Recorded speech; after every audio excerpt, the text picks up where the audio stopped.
Hello les accros de One Piece, c'est Silver et Copper. Bienvenue sur Raftali, la chaîne dédiée à tout l'univers de One Piece. Les disparus sont les personnes les plus aimées de tous les mangas, du moins si c'était des gentils à la base, et One Piece n'y fait pas exception. Les morts sont légion dans les flashbacks, et la douleur qu'ils laissent derrière eux influe tellement l'avenir de l'œuvre. Et il y en a un qui a osé briser cette règle. Il est revenu d'entre les morts après tant d'années. Il a fait un retour fracassant. C'est Sabo, le noble déchu et frère de Luffy. Et aujourd'hui, on vous dit 10 choses à savoir sur lui. Ça va les Nakama? On avait promis de nouveaux projets et certains sont déjà là. Il y en a bien d'autres en préparation. Et franchement, on espère que ça vous plaît. Et comme on vous l'avait dit, on a parlé avec YouTube il y a pas longtemps. On a appris quelque chose d'incroyable. Donc il y aura quelque chose de nouveau sur la chaîne dans les prochaines semaines. Pour l'instant, on n'en dit pas plus, mais ce sera un projet très innovant qui va être intéressant pour tout le monde, autant pour nous que pour vous. Mais pour l'instant, c'est motus et bouche cousue. Mais place à la vidéo. Allez, c'est parti! Partie 1, son histoire. L'histoire de Sabo commence dans le luxe et la sérénité. Et oui, il faut bien que ce soit le cas pour au moins un des personnages de One Piece. Il est né dans une famille de nobles de la région de Goa, et dès son plus jeune âge, ses parents l'ont préparé à occuper de grandes fonctions, à monter dans la hiérarchie, pas de n'importe quelle façon. Il voulait lui trouver une gentille petite princesse et faire de lui un roi. Très vite, il comprit que ce n'était pas ce qu'il voulait. Son cœur désirait l'aventure, l'inconnu, et non cette sécurité malaisante. Et un soir, il s'enfuit. Il rencontra son meilleur ami, Ace, et vécut dans les bois durant des mois et des mois près de Great Terminal. Tous les jours, ils brigandaient, ils volaient les nobles, les hommes de ce fameux Blue James. Ils rêvaient tous les deux de prendre la mer, mais lorsque le jeune Luffy s'est mis à les suivre, les choses changèrent du tout au tout. Ils furent obligés de l'attacher, mais les hommes du cruel pirate le torturèrent, poussant les deux autres à intervenir et à le sauver. Depuis, un lien s'est créé entre eux. Ils ont tout partagé, leurs cachettes, leurs aventures, leur nourriture, leurs rêves. Et cette coupe de saké, un symbole du fait qu'ils sont devenus frères.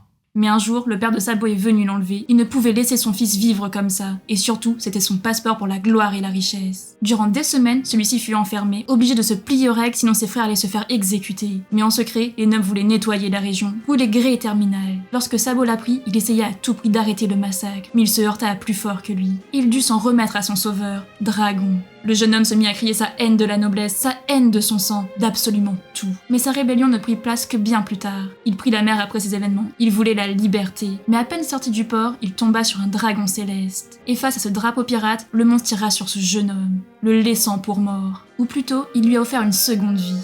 À son réveil, il avait perdu la mémoire, mais il avait encore été sauvé par ce dragon et il avait intégré les rangs de son armée. Les révolutionnaires. Durant bien des années, il s'entraîna, monta les échelons. Il prit le titre de numéro 2, mais retrouva les mémoires suite à la mort d'Ace. Depuis, sa haine du gouvernement va croissant et il fera tout pour protéger son dernier frère, Luffy, au chapeau de paille.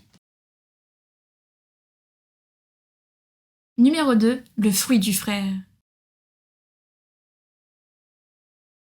Le lien que cet homme partage avec ses frères est indéfectible, il n'y a pas à dire. Ils ont été proches toute leur enfance, mais à Dressrosa, il s'est passé des événements incroyables. Sabo s'est présenté à Luffy et a pris sa place dans le Colosseum. Et lors de la phase finale, il a pris le fruit qui était en jeu, le Mera Mera no Mi, celui d'Ace. Depuis, il maîtrise ses pouvoirs, il se voit comme la continuité de son frère, comme un tout qui ne vit que pour la liberté et pour protéger Luffy. D'ailleurs, c'est un Logia qui maîtrise le haki et les techniques spéciales de dragon. Ça franchement, c'est trop la classe. Numéro 3, l'homme du monde.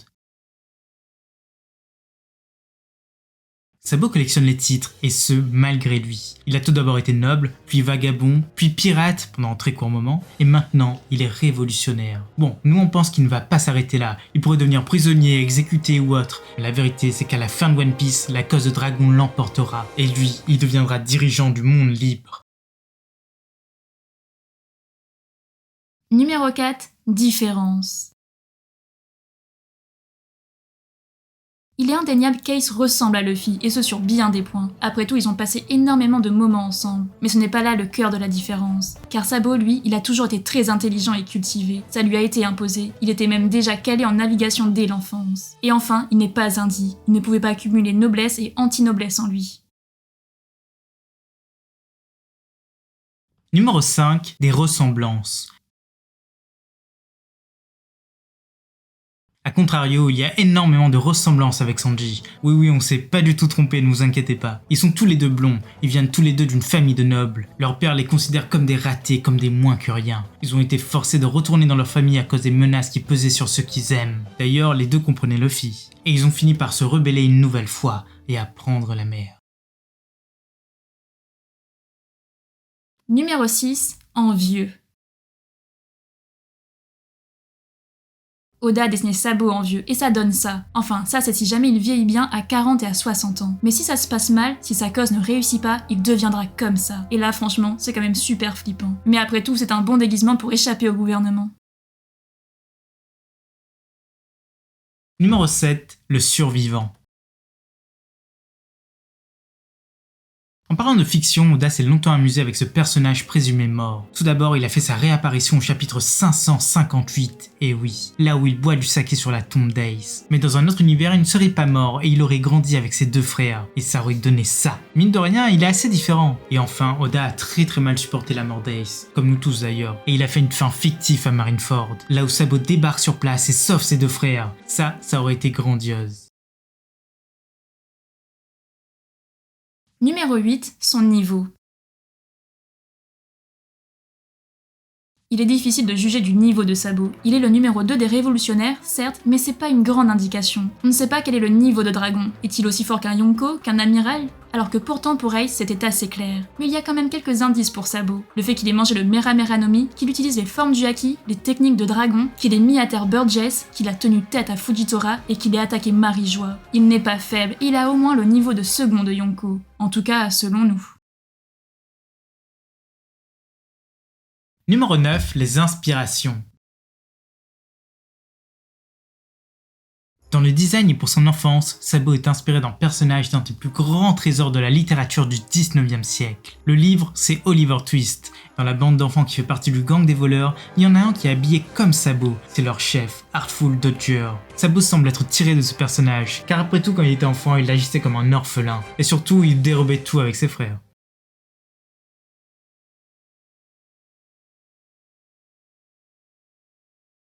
Et enfin, pour finir cette vidéo, voici les petites infos que tout le monde adore sur le sujet. Sa nourriture préférée, ce sont les ramen. Et d'ailleurs, la Toei lui a donné comme seiyuu celui de Naruto, mais uniquement pour le personnage enfant. Il est né le 20 mars comme Shiki. Enfant, il était tellement fort qu'il surpassait déjà Hak, l'expert en karaté des hommes poissons. Et enfin, Oda a annoncé que son sourire était le même que celui d'Ace. Voilà, c'est déjà la fin de cette vidéo. On espère que ça vous a plu. Et surtout, laissez-nous votre avis en commentaire et aussi vos suggestions. On adore les lire. C'était Silver et Copper pour Aftalil. À bientôt les accros de One Piece.